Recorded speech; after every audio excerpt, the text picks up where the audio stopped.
recognize the member for Portland Simon.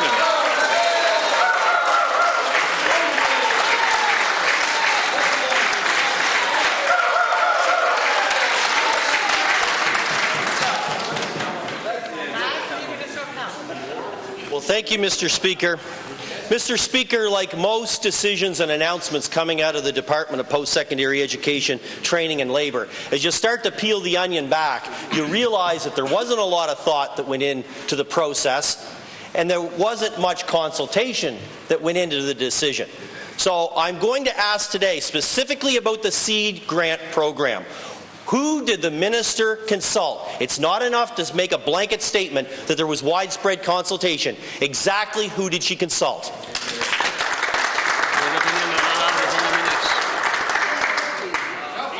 The legislature, Mr. Speaker, they asked for us to make it a non-partisan process. They asked. It was awesome, Mr. Speaker. The member from Oromocto, Lincoln, who would have had his hands all up in the SEED when he was a minister, had the audacity to get up in this legislature, to go talk to the media and say that it was épouvantable that we would be doing this, Mr. Speaker, the old way. We had the member from Fredericton South ask us as well to make it a non-partisan process, Mr. Speaker. And you know what? We agree. No problem. But Mr. Speaker, for us to make it nonpartisan, we had to make some changes. Now, when I say nonpartisan, I want to be clear. I'm not accusing anybody of anything. Mr. Speaker, in fact, MLAs know their communities, know what type of programs are happening, know who needs support. That was the way it worked, but the public and through the opposition, it was asked that we changed it, so we did, Mr. Speaker, and it is now nonpartisan.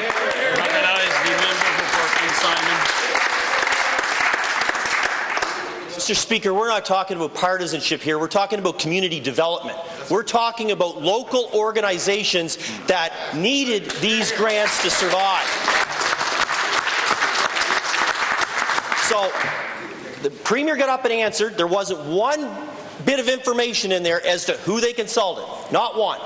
So the question I have is, part of this process is to eliminate the PEP grants. The PEP grants that made sure and guaranteed that county museums across this province had access to grants each and every year. That guarantee is gone as a result of this. So my question, who did they consult within the heritage community and the museum associations across this province? Because in many rural communities, it's the only community and tourism site. It creates a Main Street effect in many of these communities. Who did they consult within that community, Mr. Speaker?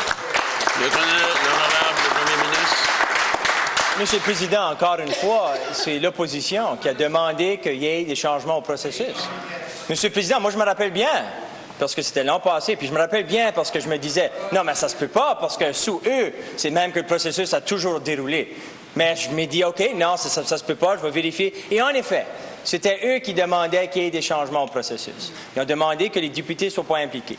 Ils ont demandé, Monsieur le Président, que nous faisons en sorte qu'il y ait un processus dont est plus centré sur les jeunes. C'est justement ça que nous avons fait. Monsieur le Président, nous avons un défi ici dans la province. Franchement, c'est un défi qui se passe partout autour du pays, où on n'a pas assez d'emplois pour nos jeunes. Et c'est de quoi que nous sommes très au courant d'eux comme gouvernement et on fait tout ce qu'on peut pour aider, Monsieur le Président. Et en effet, à travers de ce programme, nous avons même augmenté le nombre de semaines qu'on peut donner à nos jeunes pour qu'ils puissent avoir du travail pendant leur mois d'été, Monsieur le Président. Nous allons continuer de faire tout ce qu'on peut pour aider les jeunes de notre province.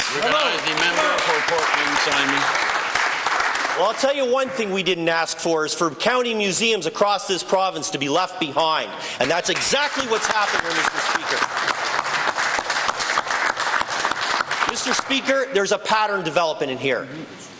There's a pattern developing here. There's a pattern of no one being consulted with respect to decisions coming out of this department.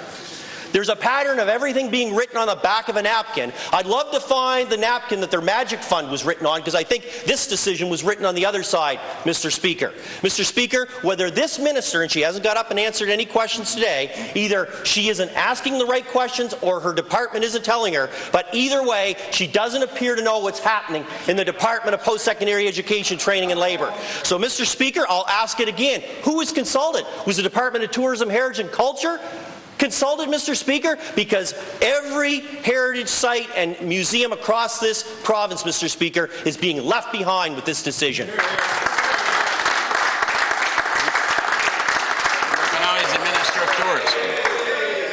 Mr. Speaker, I'm very proud to get up as the Minister of Tourism, Heritage and Culture and speak about an important economic generator for our province, $1.14 billion. And when he talks about our heritage partners and our museums, we value all the work that they do in our communities across the province. My department's been working very closely with them. We're looking forward to a very positive tourism season this year right across the province. And no lessons to learn from the former Minister of Tourism opposite. Order. You look at the numbers from when he was the Minister and you look at the numbers from when we took government last year, increases right across the board at all our parks and attractions, Mr. Speaker. Increases in marketing dollars that we invested in the Quebec and Ontario markets, Mr. Speaker. Increase in the number of U.S. visitors coming to our province, Mr. Speaker. We're very proud of all the work that the team at the Department of Heritage and Culture has done, and we're looking for another bang-up season this year, Mr. Speaker. 50% increase in our website visits to date, Mr. Speaker, over last year. So it's going to be another record season in the tourism